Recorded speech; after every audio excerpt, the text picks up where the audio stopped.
Comenzamos este tramo informativo con el informe pericial de la UCO de la Guardia Civil que investiga al fiscal general del Estado, Álvaro García Ortiz, por la presunta filtración de información reservada relacionada con Alberto González Amador, pareja de Isabel Díaz Ayuso. Ayer se levantó el secreto sobre esta investigación que detalla cronológicamente las conversaciones de WhatsApp entre altos cargos de la Fiscalía entre el 8 y el 14 de marzo, días previos a la filtración de dicha información a los medios. Las pruebas recopiladas por la Guardia Civil señalan la posible implicación directa de la fiscal jefe de Madrid, Pilar Rodríguez, junto con otros altos cargos de la Fiscalía. Según el informe, las conversaciones a través de WhatsApp indican que la información fue filtrada a la prensa por la Fiscalía General del Estado, siendo publicada el 12 de marzo de 2024, apenas 4 días después de que la Fiscalía Provincial de Madrid la remitiera completa. Por otro lado, el informe destaca un mensaje de WhatsApp en el que García Ortiz sugiere a Pilar Rodríguez Fernández, fiscal jefe provincial de Madrid, que se imputa a González Amador un delito de falsedad documental. Lo que viene siendo habitual, ¿verdad? Resulta que el fiscal general del Estado interviene personalmente en el caso de alguien que no es un cargo público y que simplemente da la casualidad de que es el novio de Ayuso. Novio de Ayuso que supuestamente habría tenido problemas con Hacienda antes de salir con Ayuso. El hecho de que el fiscal general del Estado intervenga personalmente en ese caso refleja que era un caso político. ¿En cuántos casos personales de problemas que tienen problemas con Hacienda interviene el fiscal general del Estado para decirle a una subordinada y si le imputamos también falsedad documental?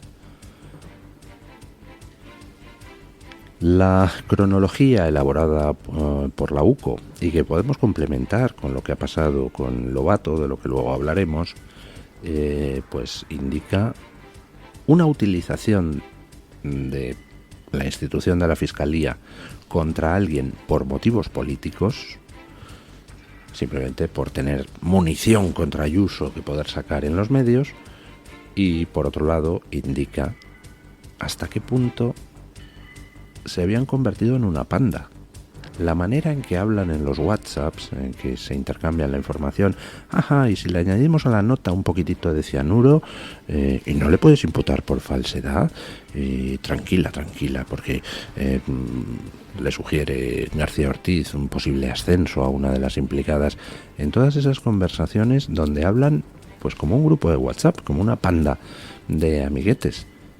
¿Se dan ustedes cuenta de lo terrible que es que una panda de amiguetes del PSOE se hagan con el mando dentro de la Fiscalía General del Estado y la pongan al servicio del Partido Socialista? Es tremendo. O sea, es la negación del Estado de Derecho. Bueno, pues eso refleja el informe de la UCO, que era la Fiscalía General del Estado en ese momento. García Ortiz tiene una intervención directa y preeminente, según dice la UCO, en todo lo que son las filtraciones, porque hubo dos. Por un lado, se filtra primero a eldiario.es el hecho de que tenía un problema con Hacienda el novio de Ayuso. Cuando Miguel Ángel Rodríguez sale a dar una versión que no deja en muy buen lugar al PSOE, porque es que resulta que esa filtración de los problemas con Hacienda del novio de Ayuso se produce a eldiario.es antes de que la propia defensa del novio de Ayuso conociera que existe esa causa contra él. Como Miguel Ángel Rodríguez sale a dar la réplica, entonces es ya cuando se hace la segunda filtración, que es pasar a la prensa los mails concretos intercambiados entre Hacienda y el novio de Ayuso. Vamos, un delito de revelación de secretos de libro.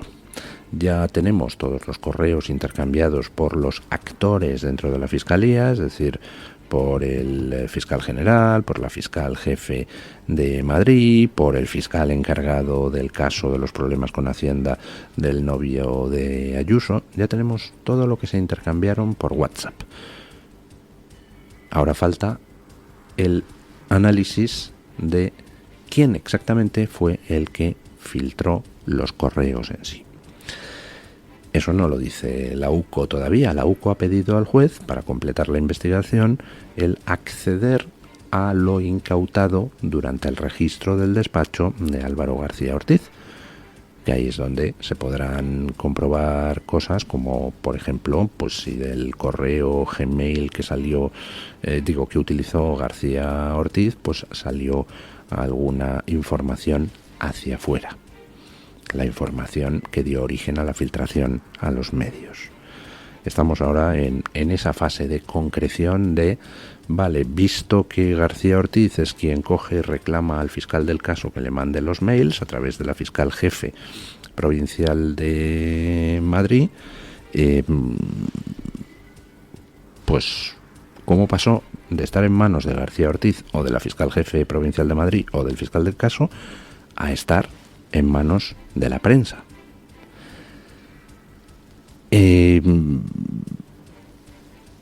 Ahí pues ha venido en ayuda de las investigaciones un señor que ahora mismo ya pues tiene sus días contados al frente del Partido Socialista de Madrid, que es Juan Lobato. Juan Lobato resulta que se fue a un notario a dejar constancia de que a él, la jefa de gabinete de Óscar López, el ministro de Presidencia, me ofreció mandarle los mails del novio de Ayuso para que los usara en la Asamblea de Madrid. Y Lobato dijo, no, ¿cómo voy a sacar eso si es ilegal? Y entonces, ¿qué pasó? Pues que filtraron la información a un medio de comunicación para que sí Lobato la pudiera utilizar en la Asamblea. Escuchen. El líder del PSOE de Madrid, Juan Lobato, continúa en el ojo del huracán tras la información desvelada ayer por el diario ABC, en la que se conoce que Moncloa fue quien filtró la documentación confidencial del abogado de la pareja de Isabel Díaz Ayuso. Ahora, tras haberse conocido la noticia, Lobato será citado como testigo el próximo viernes en la causa por revelación de secretos de Alberto González Amador, en la que está imputado el fiscal general del Estado, Álvaro García Ortiz. Ante la información revelada, estas fueron las explicaciones de Juan Lobato ayer durante su comparecencia en la Asamblea de Madrid. La conversación que tengo con Pilar esa mañana es la normal de cada pleno, de oye, hoy sácale esto, está este documento con el correo, y yo lo que le pregunto es, ¿y este correo de dónde lo hemos sacado? ¿De dónde viene? Y me dice, lo tienen los medios. Y efectivamente, creo que la SER lo había leído el día anterior. En ese mismo momento se está publicando, creo que fue en el Plural o en el Diario también, a una hora similar. Y entonces, claro, yo cuando veo que eso viene de los medios y que está publicado es cuando lo utilizo con normalidad en la Asamblea, ¿no? Y en cuanto al tema del notario, pues mira, yo creo que ya a estas alturas de la vida estamos bastante hartitos de fake news, de manipulaciones, de que a todo se le dé la vuelta, de la intensidad judicial que también hay en este país. Y yo creo que las cositas claras y acreditadas. Y que empiecen a manipular con que el Partido Socialista tenía acceso por parte de la Fiscalía a información es absolutamente falso. Y es una manipulación. Y yo no estoy dispuesto a que se utilice esa manipulación con el Partido Socialista. Si algo me jode es que se publique una conversación con una compañera. Porque el objetivo no era hacer pública una conversación, era tener acreditado un seguro que nos garantizara que si nos atacaban porque nos acusaran de que la Fiscalía nos dio información, que quedara claramente acreditado, como así está, que a nosotros no nos da la Fiscalía ni una información de nada en absoluto y que todo nos llega, tanto a Pilar como a mí, por vía de los medios de comunicación. Bueno, lo de ayer de Lobato fue dantesco. Como desveló Javier Chicote y como desveló el periódico ABC, la secuencia de los acontecimientos con respecto a la noticia de Lobato es la siguiente. Javier Chicote tiene noticia de que Lobato acudió a un notario a dejar constancia de los WhatsApps que le había mandado la jefa de gabinete de Óscar López, ministro de la Presidencia, instándole a utilizar los correos privados ilegalmente filtrados del novio de Ayuso. Lobato Javier Chicote y el director de ABC se van a hablar con Lobato y le dicen, oye, tenemos esta información, que te has ido al notario a dejar constancia de esto, que te dijeron que hicieras esto, dijiste que no. Y Lobato les confirma en esa reunión antes de publicar la noticia que efectivamente eso es así. Y es más, se muestra preocupado. Bueno, van a pensar que lo he filtrado yo todo esto, van a pensar en el PSOE que os he filtrado a la ABC todo esto, etcétera, etcétera, etcétera. Bueno, pues sale la noticia y entonces Lobato, que dice que les había confirmado que eso era así, se pone a intentar desmentirlo y se pone a intentar desmentirlo de una forma completamente infantil. diciendo, bueno, no, realmente a mí cuando me mandan esa información desde Moncloa, pues ya estaba en los medios desde el día anterior el tema. No, Lobato, no es así. La cadena SER lo publica después, durante ese día en el que te manda la jefa de gabinete de Óscar López los WhatsApps. No estaba publicado desde el día anterior. Y luego aparte, Lobato, si fuera así, es decir, si la jefa de gabinete te dice, no, te manda una información y tú preguntas, ¿y eso de dónde sale? Y ella te contesta, está publicado en los medios. ¿Quiere decir que tú no lees los medios? ¿No tienes a nadie entre tus asesores que te hubiera leído los medios? Mira lo que dice la cadena SER, mira lo que dice el Plural. Lobato, en fin, es un poco rarito, ¿no? Pero además, suponiendo que fuera cierto, es decir, tú no habías leído los medios y entonces resulta que te llaman desde Moncloa y dicen, oye, utiliza esto, y tú dices, uy, ¿y esto de dónde ha salido? Y te dicen, de los medios, y ay, perdona, es que no he escuchado hoy la cadena SER. Si eso fuera así, entonces, ¿para qué te vas a un notario? A decir, vengo al notario a decir que me mandó unos WhatsApps la de presidencia a contarme algo que realmente yo ya hubiera debido saber porque estaba en los medios. ¿En serio, Lobato? ¿Que te fuiste a un notario para eso? ¿En serio esa es tu explicación? Ayer Juan Lobato se negó a enseñar el acta notarial. Pero me temo que el viernes no se va a poder negar porque se la ha pedido el juez. Cuando saltó ayer la información de ABC, lo dije en estos micrófonos. Esto implica la comisión de un delito por parte del Ministerio de la Presidencia, que es quien le filtra a Lobato los mails del novio de Ayuso. Eso es un delito de revelación de secretos. Parece ser que Lobato dice esto, en fin, ¿de dónde lo hemos sacado? Y entonces se niega a usarlo y le dicen desde Presidencia, bueno, no te preocupes, lo filtramos primero a los medios y ya luego así tú lo puedes usar, haciéndote eco de lo que hay en los medios. Lobato, ayer, pues que no teníamos toda la información, yo pensé que era alguien, en fin, honesto, que cuando le proponen hace meses que haga esta jugada sucia de utilizar información ilegalmente obtenida sobre el novio de Ayuso, pues que se negó y entonces muy indignado pues se fue al notario para dejar inmediatamente constancia de que desde su partido le habían pedido cometer un delito. Pero no, resulta que no se fue inmediatamente, se fue en noviembre, es decir, este mes cuando ya salta el caso judicialmente, cuando ya la Guardia Civil interviene el terminal de Álvaro García Ortiz, cuando ya se empieza a poner la cosa curiosona con a ver a quién imputan por la revelación de secretos, es solo entonces cuando Lobato se va al notario a dejar constancia de los WhatsApps que le mandó la jefa de gabinete de Óscar López. Es decir, Lobato no va al notario indignado porque su partido cometiera delitos, sino para protegerse por si acaso le salpicaba un caso que él sabía que era delictivo. El viernes pues tendrá que aportar el acta notarial el señor Lobato y tendrá que declarar como testigo en la causa, con obligación de decir la verdad. Y como se descuide, pues va a acabar imputado como intente ocultar información al juez.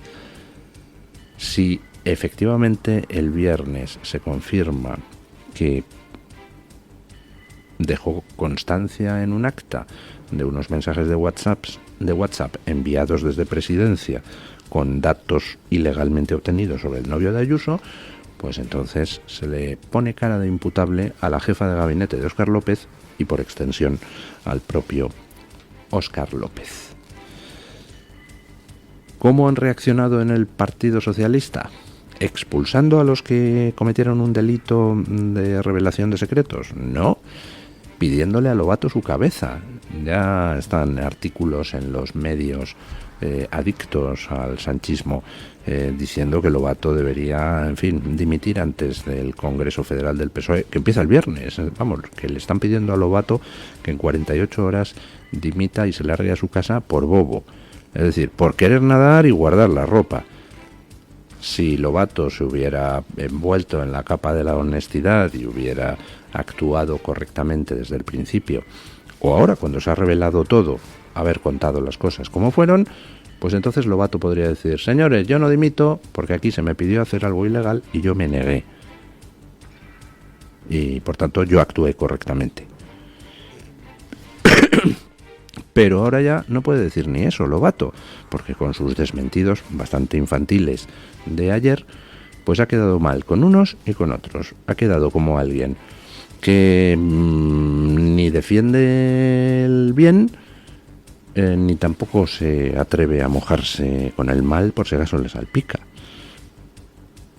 En fin, has quedado como un poquito caga poquito, querido Juan Lobato. Bueno, y lo de Feijóo, pues, ¿qué quieren que les diga? Por favor, escuchen esta noticia y desespérense. El presidente del Partido Popular, Alberto Núñez Feijóo, se ha convertido en el primer líder de su partido en participar en un congreso confederal de UGT, un evento que ya celebra su 44 edición. Me han referido que soy el primer presidente del Partido Popular que tiene la palabra en un congreso de la UGT. Llevan ustedes 44 congresos. La mayoría de ustedes no me votaron, no pude ser presidente del gobierno y en consecuencia he conocido a Pepe Álvarez.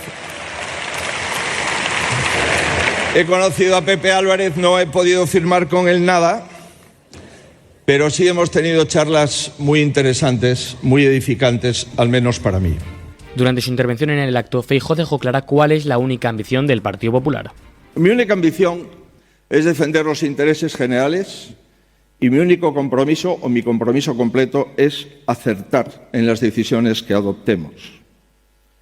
Necesitamos políticas de Estado y estar a la altura de nuestra gente. Los gobiernos están para servir y no para servirse. Por último, en su intervención ha destacado también alguna anécdota de su época sindical. Mi primer contacto con el mundo sindical lo tuve en la década de los 90. Suso Mosquera, secretario general de la UGT de Galicia durante mucho tiempo, me propuso ir en una lista de la Unión General de Trabajadores en las primeras elecciones de funcionarios públicos para la Xunta de Galicia. Fui delegado sindical, pero no por la UGT. Me presenté en una agrupación independiente de personas que teníamos un objetivo común: aprobar la Ley de Función Pública. Finalizada la aprobación de la ley en el Parlamento gallego, simplemente nos extinguimos. Bueno, pues ayer se convirtió Feijóo en el primer presidente del PP en asistir a un congreso de UGT. Y estaba ahí muy encantado en el congreso, pues llegó a ponerse los acordes de la Internacional de fondo al final y tal. Vamos, las cosillas habituales, ¿no? En el congreso, pues encima tuvo que escuchar Feijóo a Yolanda Díaz, matizando al PP. Bueno, muy interesante.